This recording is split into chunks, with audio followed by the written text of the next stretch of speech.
how Adam Schiff does that? He calls order to the Congress. Need a gavel. Yeah, I need a gavel up here. I need a gavel up here. Denise, thanks for coming here. I've been eating peaches and peaches and peaches ever since your book came out. I think the nation is right now feasting in peaches. But so this evening, we're here. It's a special evening at the Somerville Library to have fun with. I was going to say to honor, but that sounded kind of stultified. To have fun with our Poets Laureate, which we have 3 of them. And just a little background. We hear this term laureate. Well, if you ever eat chili or spaghetti sauce or ragu or whatever, and you come up with a leaf in your mouth, likely as not that serrated leaf is laurel. And or bay, laurel. And the laurel bush or laurel tree is actually where the word laureate comes from. It's from ancient Greece. They would make crowns or wreaths in laurel to put on. It would designate a great honor for a certain poet or for heroes. And don't let that amaze you. Poets are very heroic, manly, which they aren't, but... So, laureate comes from that.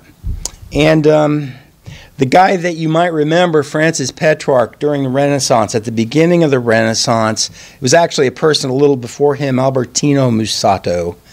They revived this tradition of the poet laureate in Europe. We're talking around the 1300s, 1340, that area. They were trying to emulate or revive the classics, the Greeks and the Latins, whose poetry they were reviving. The philosophy was coming back. We all remember what the Renaissance meant, right?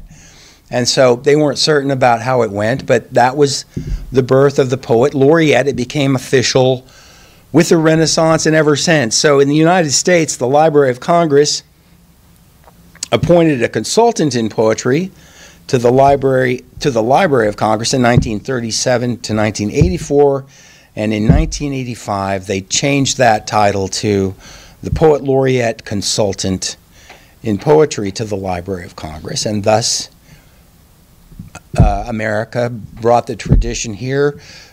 In England, Poet Laureate is a lifetime appointment, which was one of the reasons Philip Larkin declined it, and Ted Hughes ended up with that. I know many, but I won't go through my Poet Laureate stories.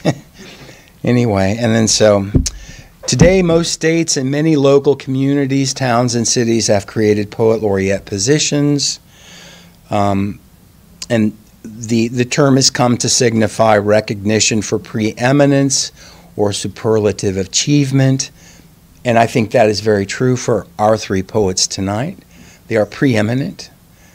And they also are wonderful promoters of the art. It's a new sense that instead of the community huddling around the Poet Laureate goes out and finds his flock and says, this is what we have to remember about our humanity. And they bring great things to us like group readings and so forth. And I'm going to go over that. So how the exalted and worthy office came to the town was a bit the dream and the drumming of Doug Holder, who's with us. He's just going to talk a little bit about how the position was created. And after that, I will introduce our 3 poets. I won't keep you long. Doug is the founder of the Ibbotson Street Press. He's an arts editor for the Somerville Times. His poetry and prose have appeared widely across the nation. He teaches writing at Bunker Hill Community College and Endicott, and he has run workshops for psychiatric patients at McLean Hospital for 30 years now. He taught Robert Lowell. No, he didn't. I think Robert Lowell left Doug. Robert left Doug his notes. Doug's also the author of 11 books of poetry, including Wrestling with My Father, The Man in the Booth at the Midtown Tunnel, Eating Grief, And his most recent collection, Last Night at the Worst House, if everyone remembers the worst house. And that's a German word. It doesn't mean the most awful place you can be, the worst house. It means something else. I thought it was the best house. That's what it is. The worst house is the best house. So, and that was published by Grace Barrel Press. He also does for the Somerville Community Access TV, SCAT, and they are filming us tonight. Writer to writer and poet to poet. Poet to poet. And he interviews. Your bio's going to be bigger than my introduction, I mean. Wow. And that's my cue then. So everyone, welcome Doug. He's going to talk just a little bit about how Somerville came to have a Poet Laureate. Doug?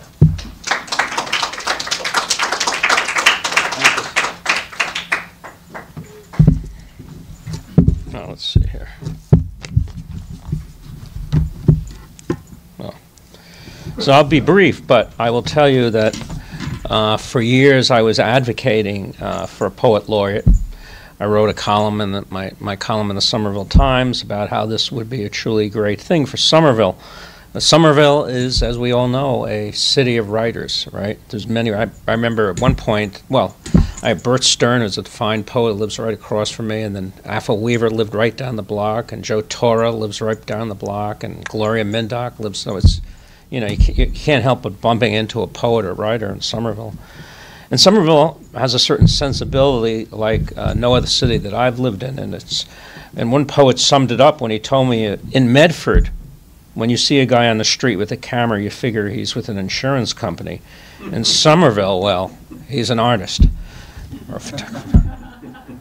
Well, finally, about 5 years ago, I sat down at the old Sherman Cafe in Union Square with Greg Jenkins of the Somerville Arts Council and Harris Gardner of Tapestry of Voices, and we decided to go through with it, and the mayor approved it, and he blessed the project, and the rest was history.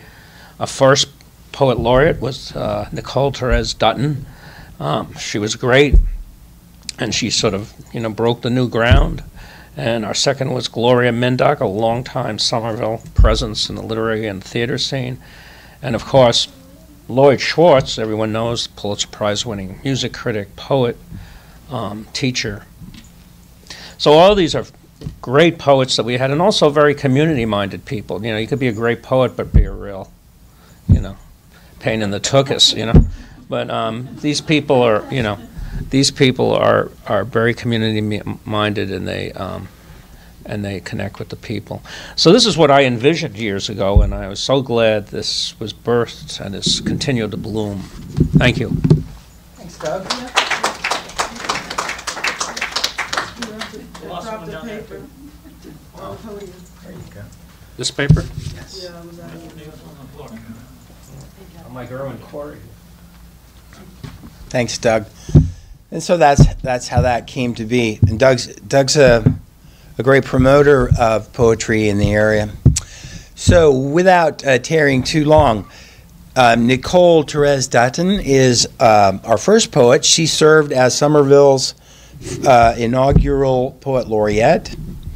Her work has appeared in Callaloo, Plowshares, 32 Poems, Indiana Review, and Salt Hill Journal, all very esteemed. Nicole earned an MFA from Brown University and has received fellowships from the Frost Place, the Fine Arts Work Center, Breadloaf Writers Conference, and the Virginia Center for the Creative Arts. Her collection of poems, If One of Us Should Fall, was selected as winner of the 2011 Cave Canem Poetry Prize.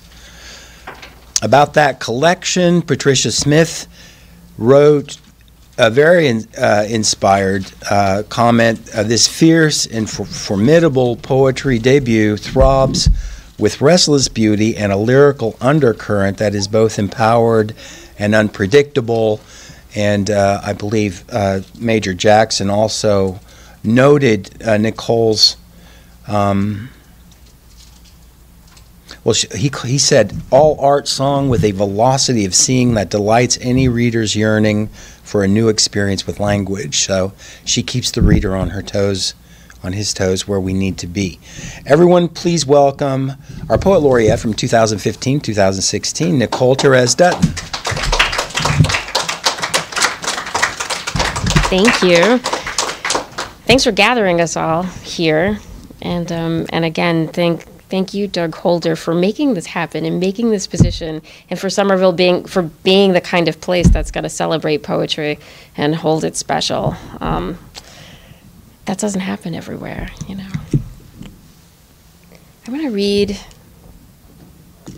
I want to start by reading a poem by Lucille Clifton. This is called Blessing the Boats. May the tide that is entering even now, the lip of our understanding, carry you out beyond the face of fear. May you kiss the wind, then turn from it, certain that it will love your back. May you open your eyes to water, water waving forever, and may you, in your innocence, sail through this to that. When I was always writing poetry since I was a little kid, writing poetry. My son writes poetry. Love poetry, but it never occurred to me to write poetry and to share it and to be a part of a community, and that I was missing that piece. I loved poetry, and so I ended up going to Cave Canem, which is a poetry organization to support Black poets. And Lucille Clifton came through, and she sat with us and was like, you know, she's an empress, and she was incredibly generous and incredibly kind. And one of the things, I know I've said this before, but one of the things that she said that struck me and that I carry with me is she mentioned that she had 3 kids in diapers at the same time, and that she wrote a poem every day. And we were like, what? Like, that's ridiculous. And we said, how did you do that? And she said, very simply, she said, I just wrote the poem that was there. Simple, right? This poem is called Redeployment, the way we become each other's memory. Can y'all hear me? Mm-hmm. Okay, good, thanks. Dear Lisa, some of the details are thin gruel, translucent bones and meat gone, but the job is mine. I wear your vowels like go-go wear, like rocket fuel, step into high tops, your cackle, your mouth, like mine, tearing open a field of yowling poppies, ruckus and slather, a siege of grackle lifting from the corner of sky. I can be a tree that is not a tree, but a forest of slow breath, a tree that is a scaffold of seed and music. Some of the details may be smudged, shoehorned, or badly translated. Some of the details will have a hand clap track and will glide in on roller skates. And someday you and me, with our heads tipped back on some country road edged with cows and goats, will laugh. But for now, I have everything I need. I remember enough to tell it. Will gladly reach into the winter cluster of the honeybees shivering around their queen.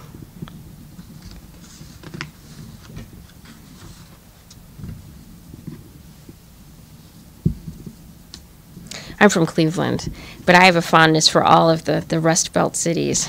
So this is a poem about Detroit, which has long been in decline, not unlike Cleveland.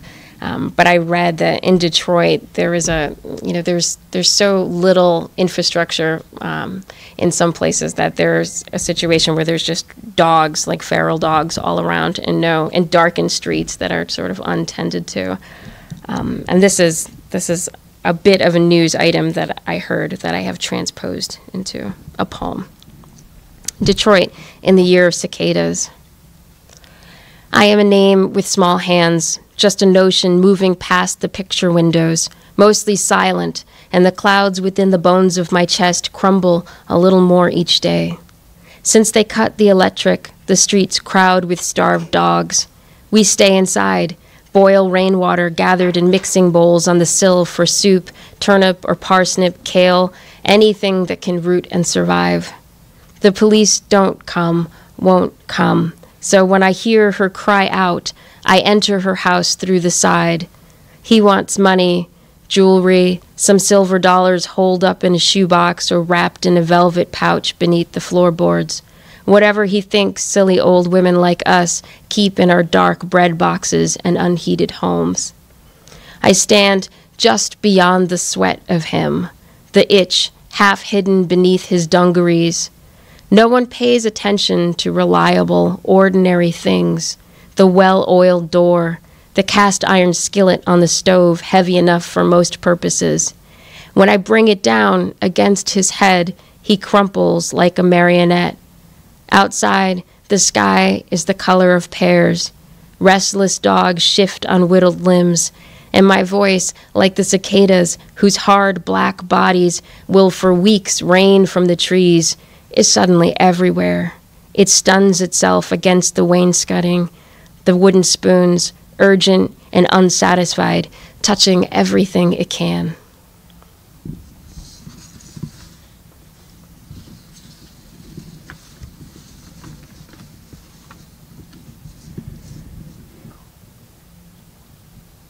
Oh, thank you. Appreciate that. This poem is called Magnitude and Bond. More than anything, I need this boy so close to my ears, his questions electric as honeybees in an acreage of goldenrod and aster. Time, where we are, is slow sugar in the veins of white pine, rubbery mushrooms cloistered at their feet. His tawny listening at the water's edge, shy antlers in pooling green light, fox prints etched in clay. I need more little black boys to be able to be little black boys.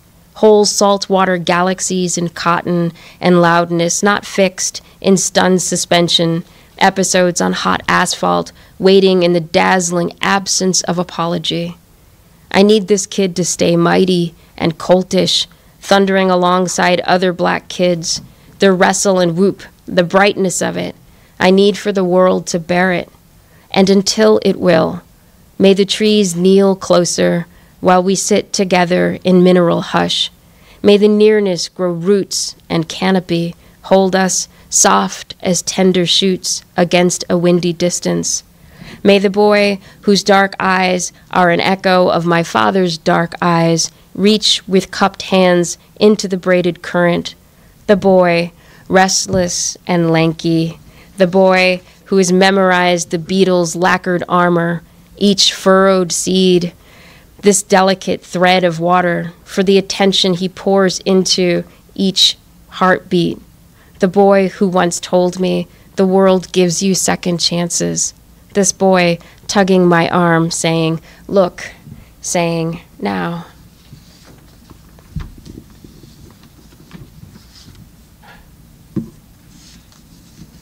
I have just two more poems. And this poem is a neighborhood poem. This is an Ohio neighborhood poem. I lived on one of those blocks where everybody lived on my block, and everybody was my friend, but I couldn't cross the street.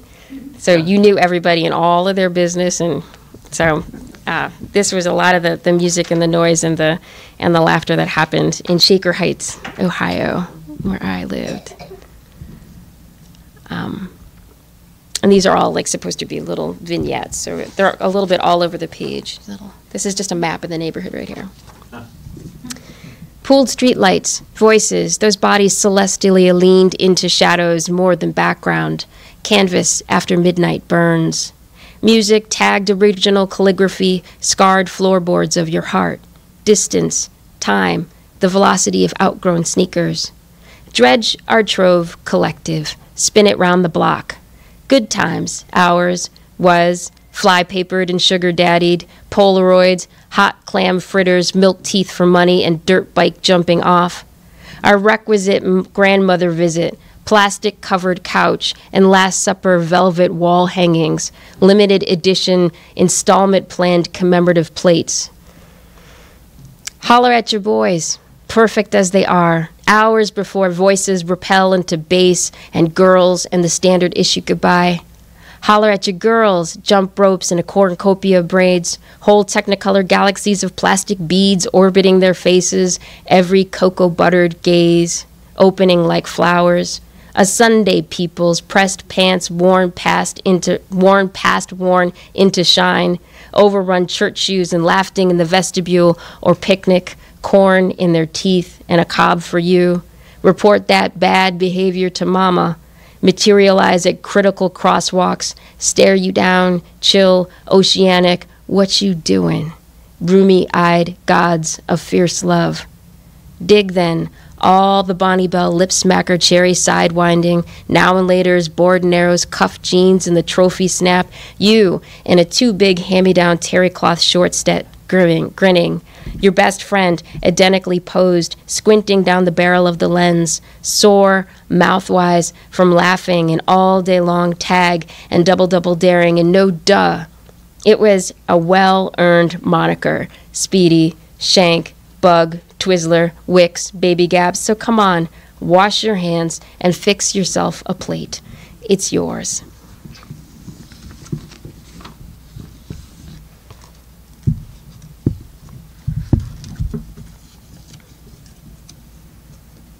And the last poem I want to read is called Gig.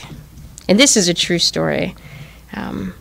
After having driven, we had this one series of gigs when I was in a funk band, and we drove across the country, and my bassist had carpal tunnel. And so we were driving from California to Massachusetts, and we were like, I feel like we were still in California, where he was like, I can't drive because of my arm.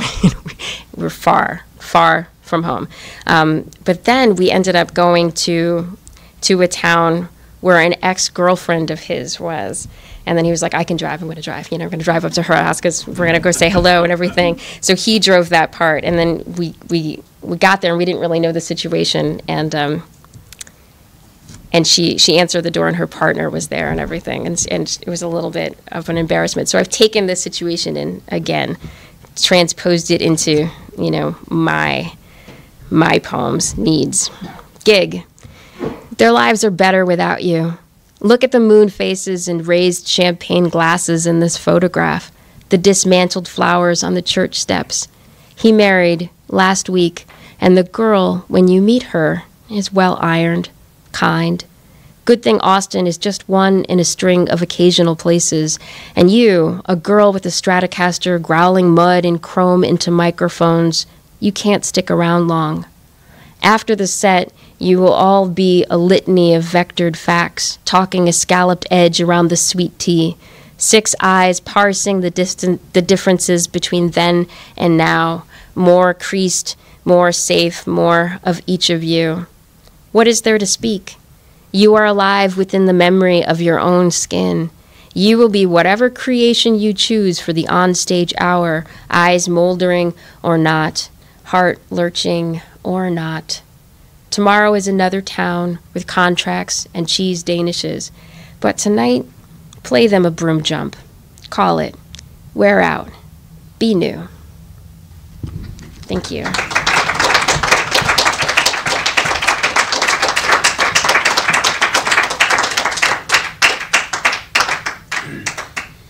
That was wonderful, Nicole Dutton, our first Poet Laureate from Somerville. Gloria Mindock is the author of 5 books of poetry. Most recently, I Wish Francisco Franco Would Love Me, brought out by Nix's Mate Books in 2018. Widely published in the USA and abroad, her poetry has been translated into Romanian, Croatian, Serbian, Montenegrin, Spanish, Estonian, Albanian, and French. Gloria has been awarded the Ibbotson Street Press Lifetime Achievement Award, the Allen Ginsberg Award for Community Service by the Newton Writing and Publishing Center, and the 5th and 40th Moon Prize by Writing in a Woman's Voice.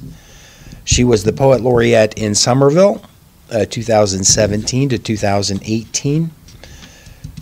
She has a chapbook, Oppositions, which is forthcoming from Usoku Stampa from Montenegro. High on the list of Gloria's involvement in poetry, she is the founding editor of Trevina Barva Press. In a recent interview with Erica Cheris-Moling for the Small Press Interview Series, Gloria talked about the press's unique community outreach with events such as Pastry with Poets, the poet of the portrait of an artist and poet readings. We see these up online all the time. Monologue Monday, Chervina Barva Press reading series, the Lost Bookshelf bookstore. They sell new and used books, and I could go on and on. It's a considerable outreach, and it exemplifies the mission of the laureate to raise awareness of poetry and to make opportunities for sharing poetry with one another. The curious thing is, Gloria was doing all of this before her tenure as Poet Laureate and after, and she continues doing it now. So she's a great asset to the community, and it's great that she's here with us this evening. I'll introduce her. Gloria Mindock, everybody.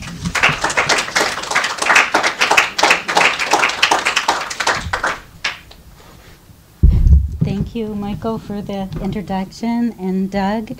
And it's an honor, really, to read with Lloyd and Nicole.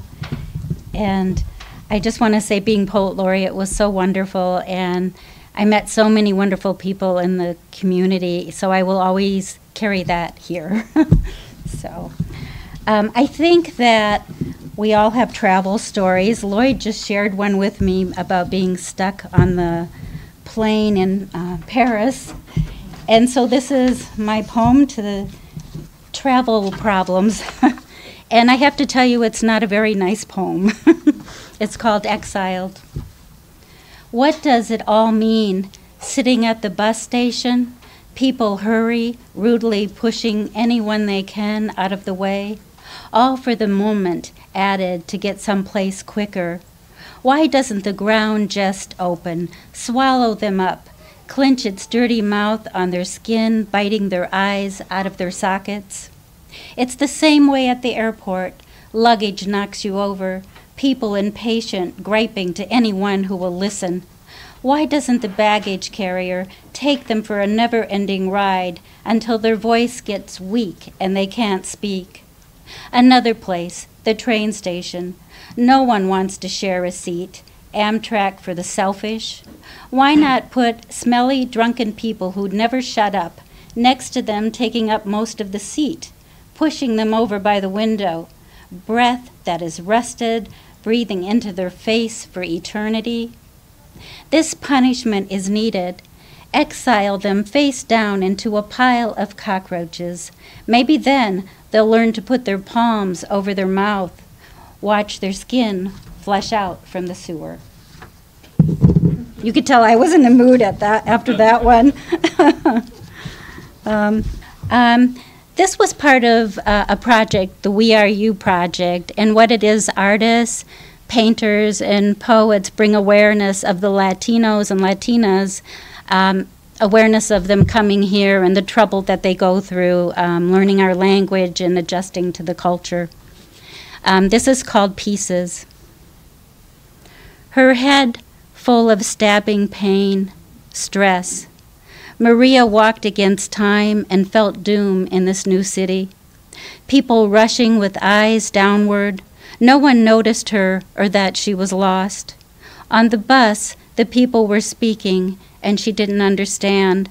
Such a lonely feeling, knowing she was going to make beds at a hotel.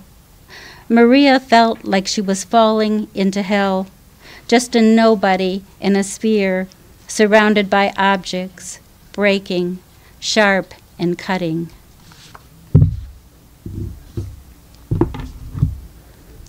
I was in a very slap-happy mood when I wrote this next poem, and it's from I Wish Francisco Franco Would Love Me, and it's called The Fruit Fly. The fruit fly landed on Franco's nose and would not move. The skin was tasty. The fly started eating and eating until only bone was left. Francisco could no longer smell the slaughter. More fruit flies landed on his skin and chowed, bony man Franco disintegrating into all the fruit flies' mouths. Spain was liberated.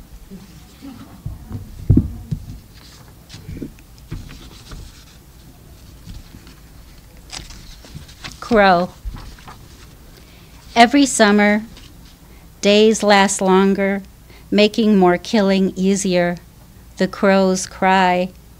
Black feathers, angry, their sound havoc as bullets scream past.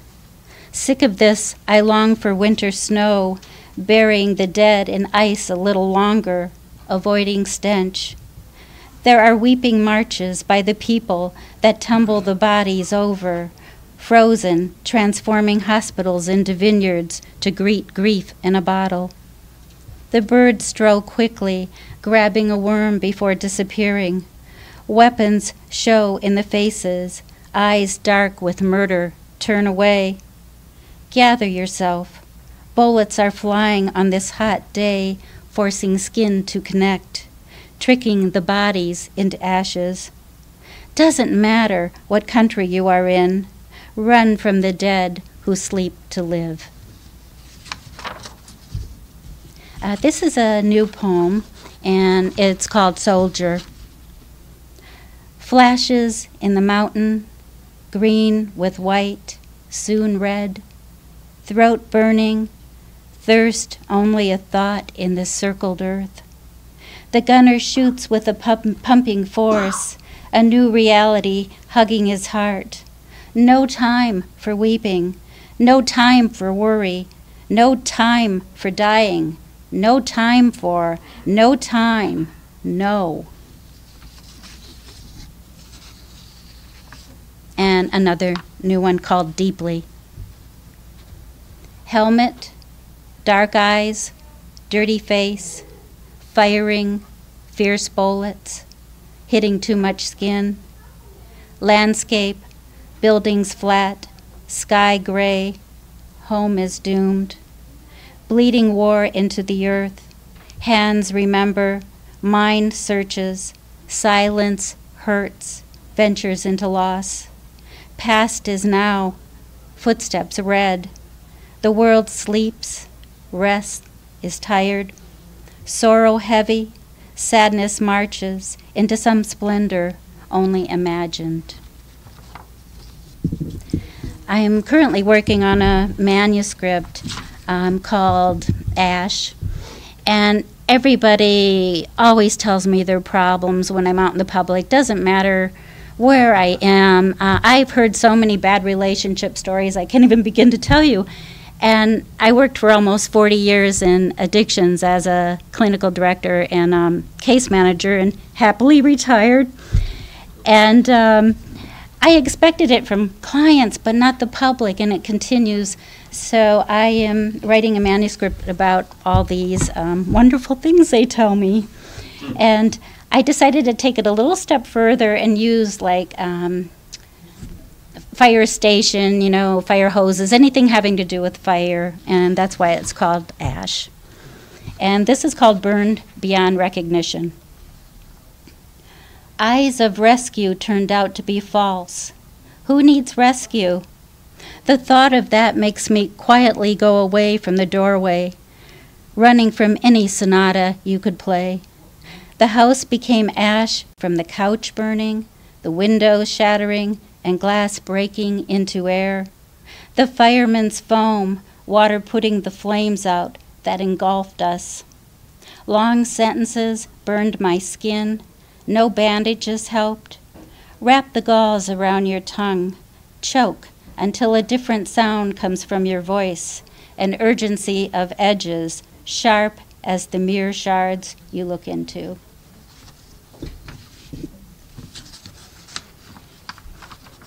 Inhalation. I can never say that word.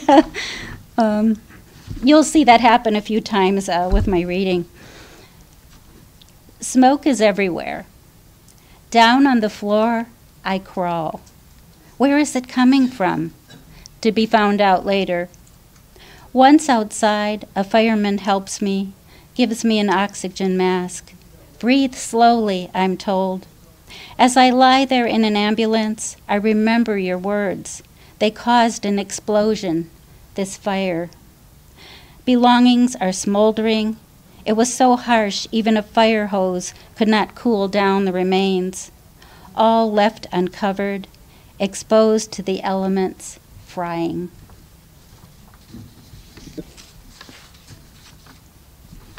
Light. Surrender to the dark night, where the blackness empties into light. It is over between all the hearts that yearn. No streetlights will guide those searching for a path. Stones have disintegrated, dirt is mud, and weak legs cannot walk. Love is something that only convulses, empties the brain of reason. Hear the sound from the throat. Scream to the black sky, the endless sky, the abyss. All else is prohibited. Give up, close your eyes, and beg for a light kiss. Keep your mouth closed. So this next one, I was in a silly mood again, so it's kind of warped. Sorry. And it's called Baked. With a rolling pin in my hand, I roll your heart out flat. Stop it from beating. The redness of blood turns to wax, sticky while wet. I mix it with flour for consistency. Mind you never had this.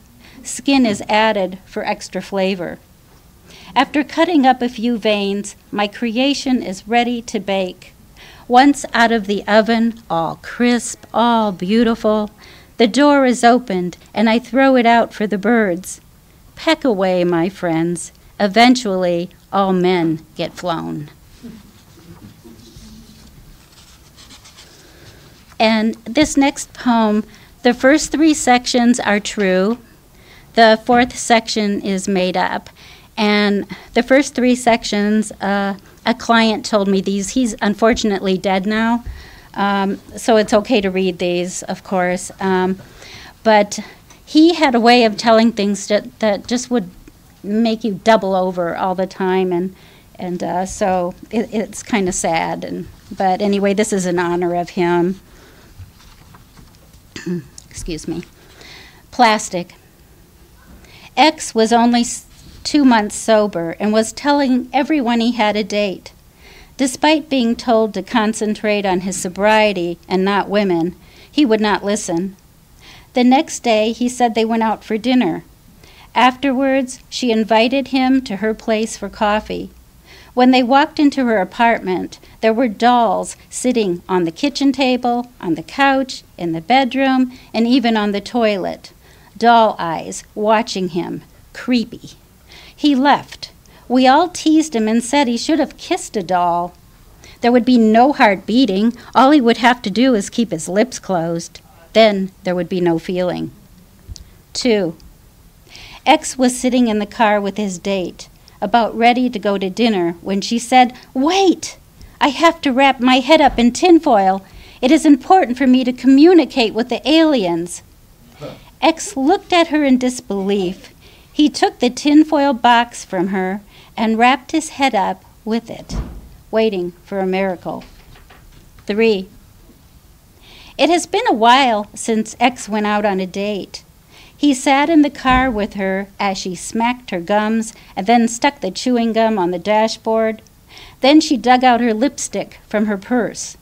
X was still focusing on her gum on the dashboard. He looked around her car more closely and saw gum stuck all over the place. He felt a knot in his stomach and was disgusted. Got out of the car without saying a word. About a block later, as he was thinking, he reached in his pocket and unwrapped a piece of gum and chewed. 4. The sirens were going off. X knew it was time to get out. His heart was beating quickly. X was scared he would not make it. Heavy black smoke was filling the apartment up. He jumped and realized it was just a dream. Next to him was a woman, young and very pretty. His heart smoldered. He thought, "What did I do to deserve such a thing?" Just then, a fireman knocked down the door and resuscitated him. There was no girl, just a fire hose through the broken window. Sometimes, X, a flame is just a flame.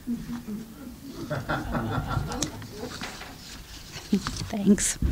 And I'll close with a poem called Grave. And this poem is about someone in Seattle. It's written in first person. It's not about me. I don't write about myself. So this is called Grave. What is stirring in my soul? My body drifting, unfastened with damage. Pain breaks, uncovers the powerful depths of water, carrying me soaked with explosion. I can't speak to the susceptible, to the inside, silent and buried, defending my individuality. In daylight, I leave guessing. At night, I leave armored. At 2 a.m., I grant you falling stars, beacons of the forgotten. Encampment is an experience, a human condition. My hands, submerged in darkness, calculates my time left. Let me spell it out for you, in vowels you don't understand. The earth isn't sustaining me, my organs which push out into space. Bones sing to the moon, a melody so clear, cold, it hurts of a secret. You know so little, the death of the mountains, the crisp humiliation of dead leaves, the clouds of a bad storm and rain speaking in punctuations, nuzzling me, while I fold closed, the foliage disintegrating into a remembrance. You will forget me. Now abandoned, left alone in a cemetery, alone in the grass, in the soil, on vacation in a bottomless highway. Lament like a meteor leaving a stone, broken in pieces like me. Thank you.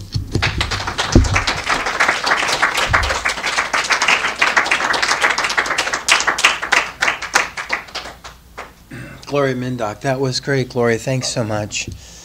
And we'll move right along this evening.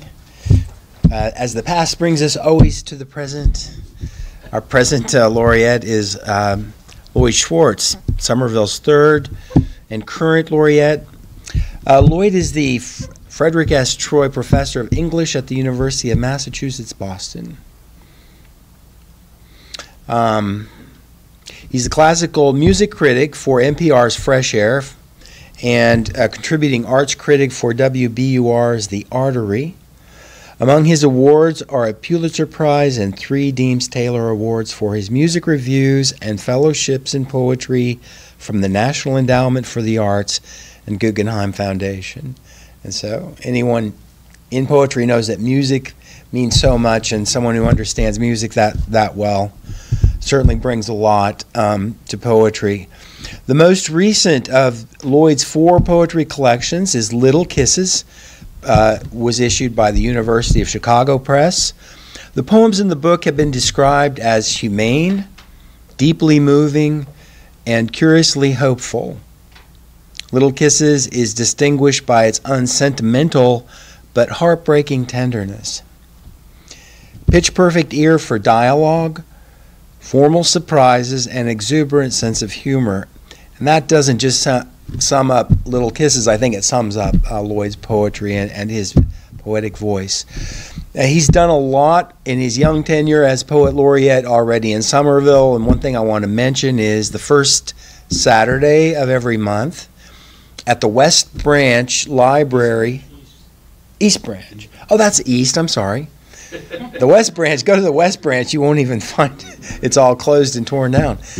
East Branch, down on Broadway, the Gold Star Memorial Library, it's called. We do Lloyd conducts a discussion group on the big poems, the famous ones. So that's not tomorrow, but the day after tomorrow. If you go down there at 11, and if you want to prep for that, you can dig out your Yeats and read Sailing to Byzantium.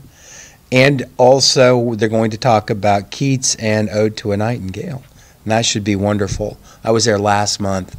The table was full. The discussion was totally animated. It was a great time. Lloyd's poems have been selected for a Pushcart Prize, Poetry Daily, the Best American Poetry 3 times, and the Best of the Best American Poetry. He's also an internationally recognized Elizabeth Bishop Scholar. Among his Bishop editions is the Library of America study, Bishop, Poems, Prose, and Letters.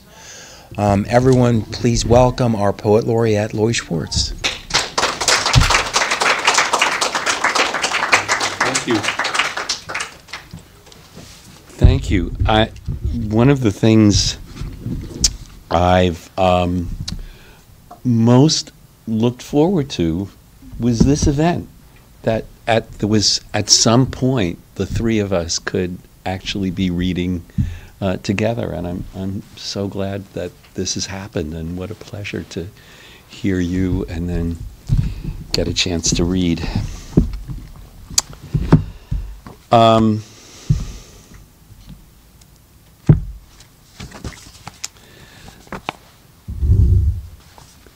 This is called A True Poem.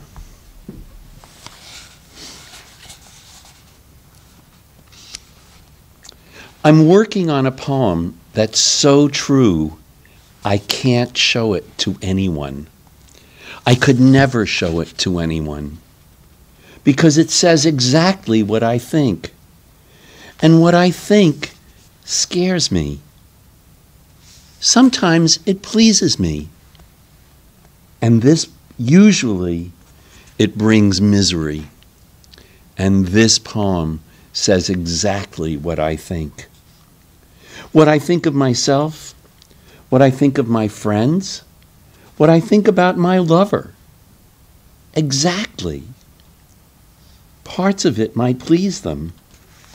Some of it might scare them. Some of it might bring misery. And I don't want to hurt them. I don't want to hurt them. I don't want to hurt anybody. I want everyone to love me. Still, I keep working on it. Why? Why do I keep working on it? Nobody will ever see it. Nobody will ever see it. I keep working on it even though I can never show it to anybody. I keep working on it even though someone might get hurt.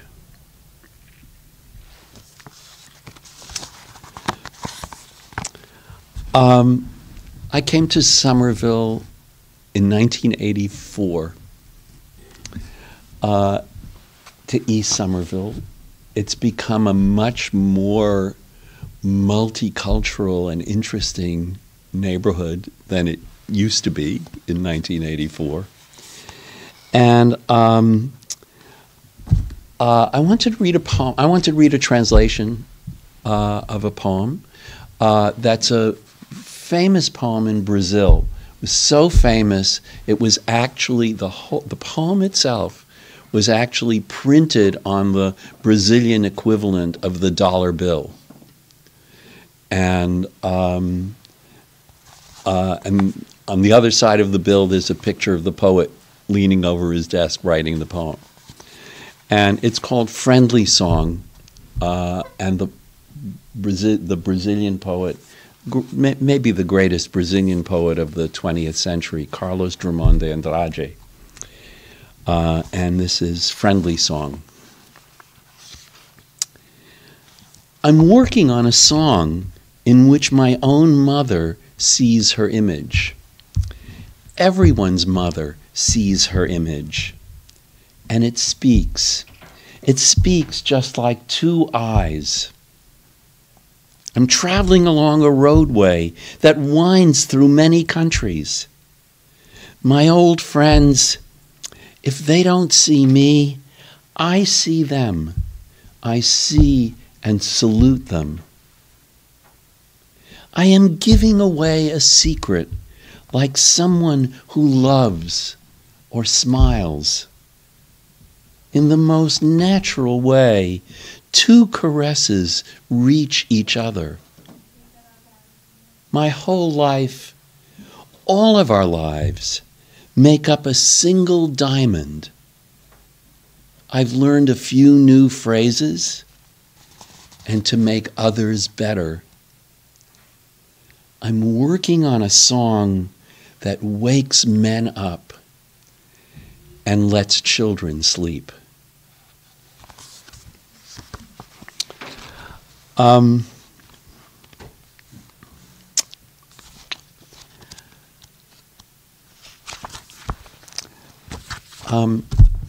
had a birthday a few days ago,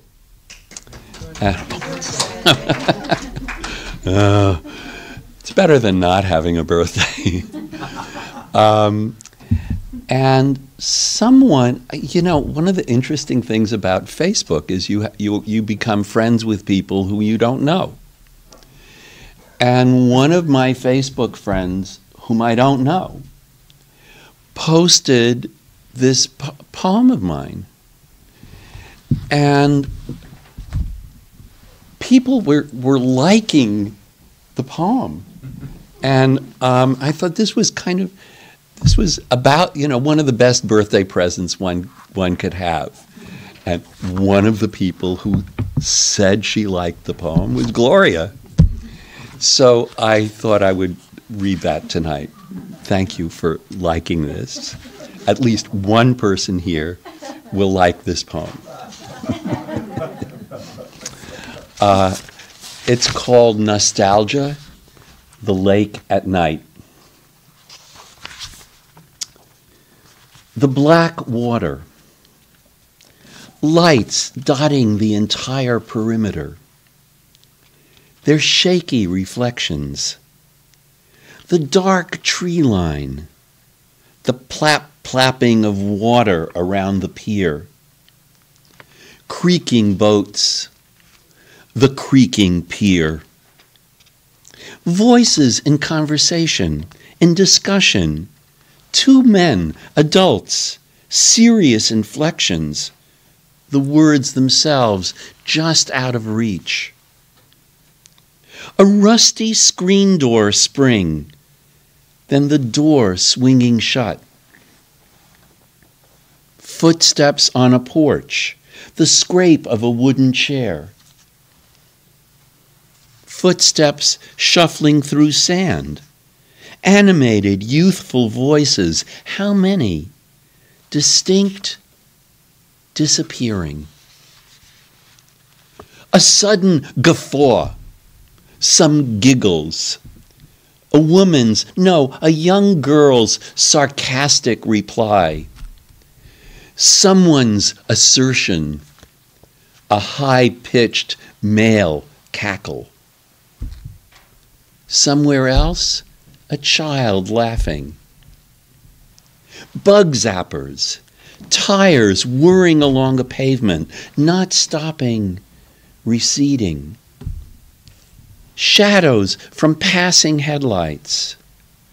A cat's eyes caught in the headlight. No moon.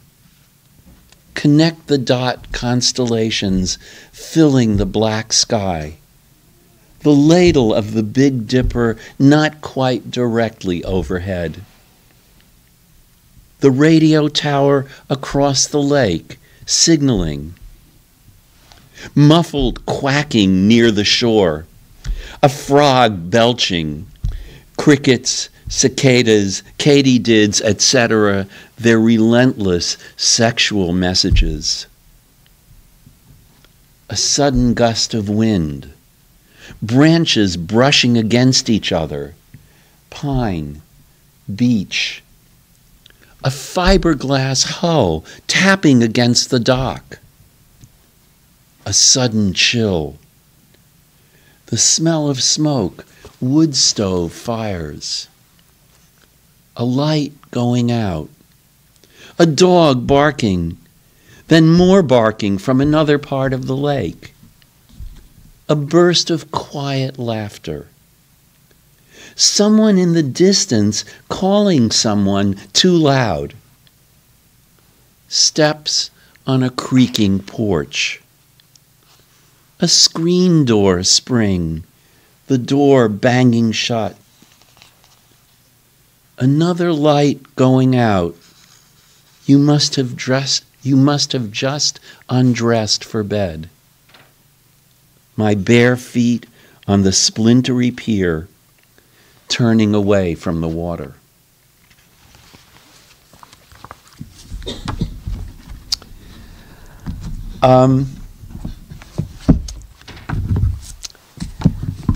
I've written over, since for years, I've written a lot of poems in the voices of other people, people who were not myself. Some of them were real, some of them were made up. And some of these poems, a few of these poems, were actually dialogues. And I'm going to read a couple of dialogues. And this is a poem from my first book that what I'm working on now is a collection of a selection, a book that's a selection of from all my other books and some new poems. And I think this is going to be the title poem of this new collection. It's called, I hope some of you recognize the source of this title. It's called Who's on First? So and you can just imagine that it's the same two people talking in each bit of dialogue. Who's on first? You can be so inconsiderate. You are too sensitive. Then why don't you take my feelings into consideration? If you weren't so sensitive, it wouldn't matter. You seem to really care about me only when you want me to do something for you. You do too much for people. I thought you were going home because you were too tired to go with me to a bar. I was, but Norman didn't want to come here alone. I'm awfully tired. Do you mind taking the subway home? Silence. You could stay over. Silence. I'll take you home. Silence. Why do we have sex only when you want to? Because you want to have sex all the time. Relationships work when two people equally desire to give to each other. Relationships rarely work. Do you love me? Of course, but I resent it. Why aren't you more affectionate? I am. Couldn't we ever speak to each other without irony? Sure. I love you, you know. Yes, but why? Do you resent my advice? Yes, especially because you're usually right. Why do you like these paintings? What isn't there is more important than what is. Your taste sometimes seems strange to me. I'm a Philistine. A real Philistine would never admit it. I suppose you're right. Aren't you interested in what I care about? Yes, but not now. We should be more open with each other. Yes. Shall we talk things over? What is there to say? Are you ever going to cut down on your smoking? It's all right. I don't inhale. Sometimes I get very annoyed with you. The world is annoying. Your cynicism is too easy. Words interfere with the expression of complex realities. Do you enjoy suffering? You can't work if you don't suffer. But we suffer anyway. I know. Do you think we ever learn anything? I've learned to do without. You're always so negative. I feel death all the time. Are you afraid of anything? Not working. What shall we do for dinner? It doesn't matter. Whatever you'd like. Why don't you care more? I do.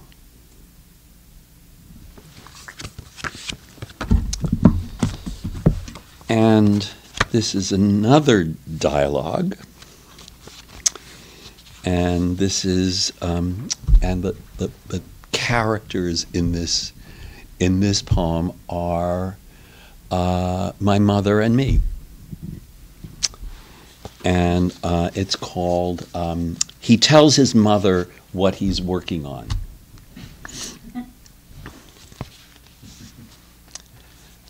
I'm writing a poem about you. You are? What's it about? It's the story about your childhood, the horses in the river.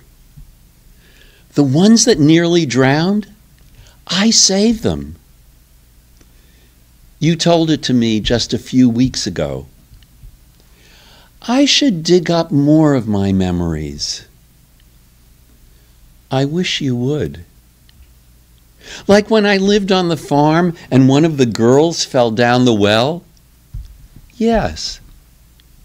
I forget if it was Rose or Pauline. It was a deep well. I remember that story. Have you finished your poem?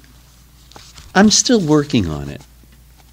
You mean you're correcting it with commas and semicolons? Exactly. When can I see it? As soon as it's finished. Is it an epic?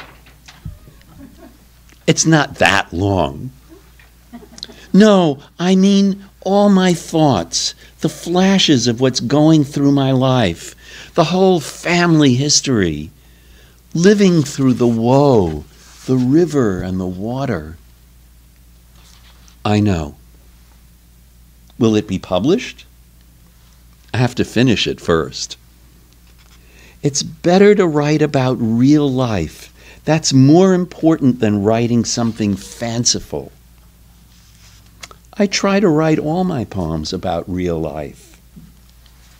You see, the apple never falls far from the tree. I guess not. You're my apple. There's probably a worm crawling through that apple. Then it's got something sweet to chew on. Well, you're my tree. Yes, I'm your tree. You're an apple. I'm a tree. I'm going to read two more poems. And I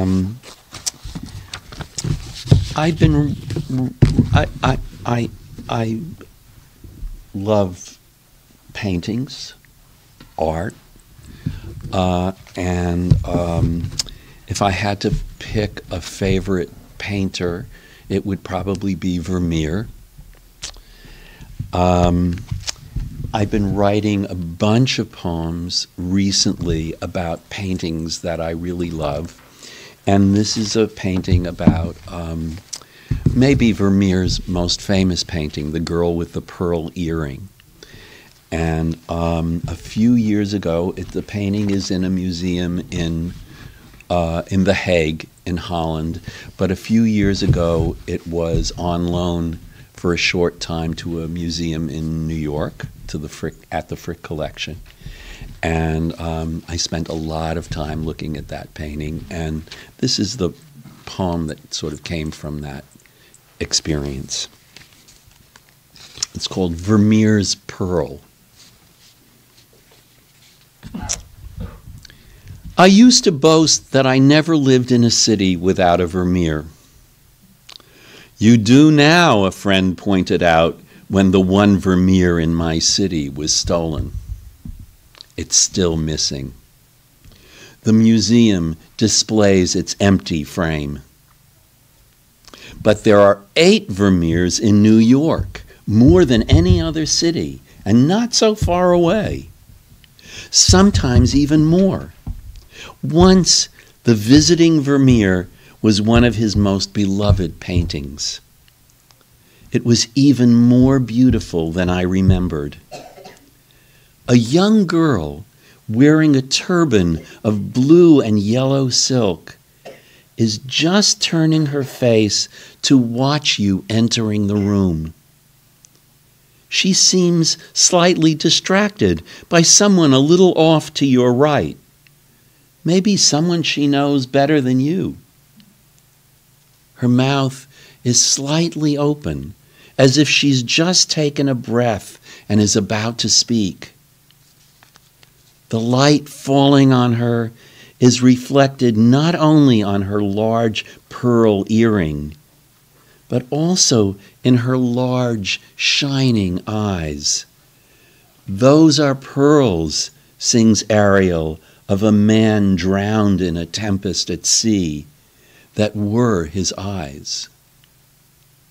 And on her moist lips, there's even a little spot of moisture in a corner of her mouth.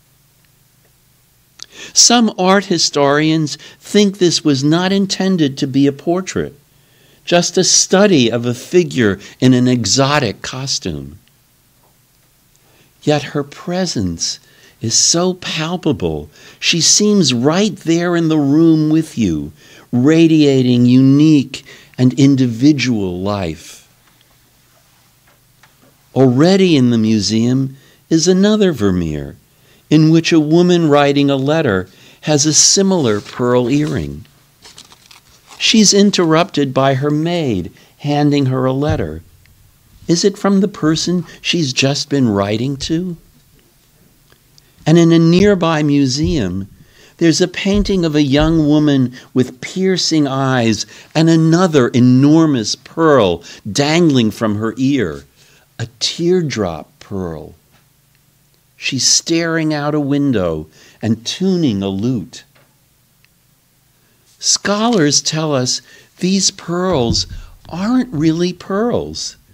No pearl so large has ever come to light. No oyster could be big enough. So the famous pearl is probably just glass painted to look like a pearl. Pearl of no price.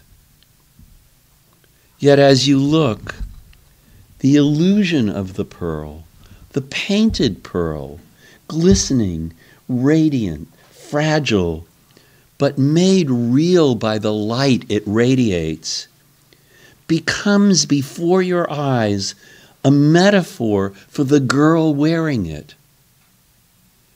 Or if not the girl, then Vermeer's painting of her.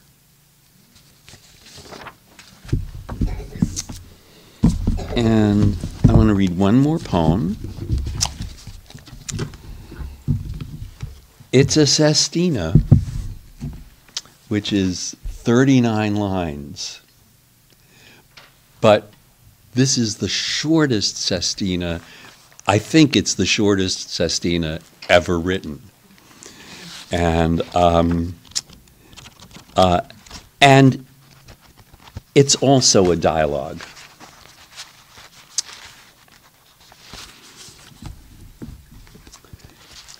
Six words.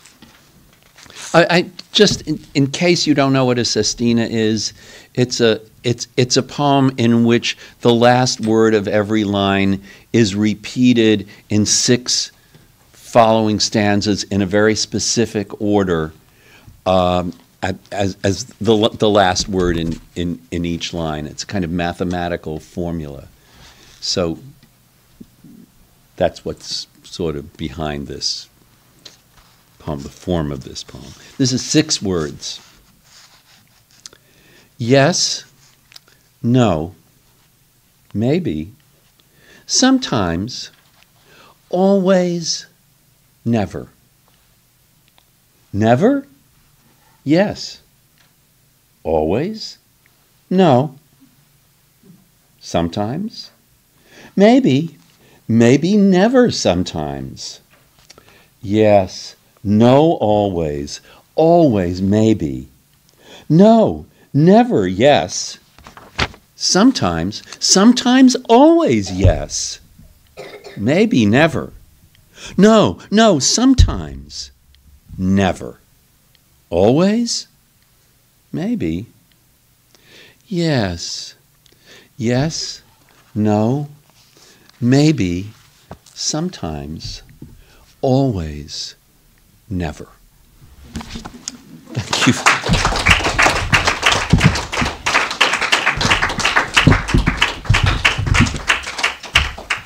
Thank you. Thanks everyone for coming this evening, friends and poets, and a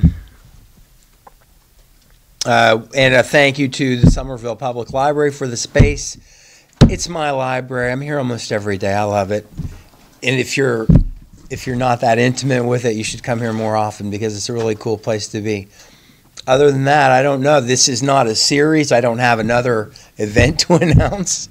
Does anyone, Saturday morning, if you want to go down to the East Branch Library and discuss sailing to Byzantium and Ode to a Nightingale with Lloyd, the reading group will be down there. Thanks, everyone, for coming. Have a happy and safe holiday. Thank you.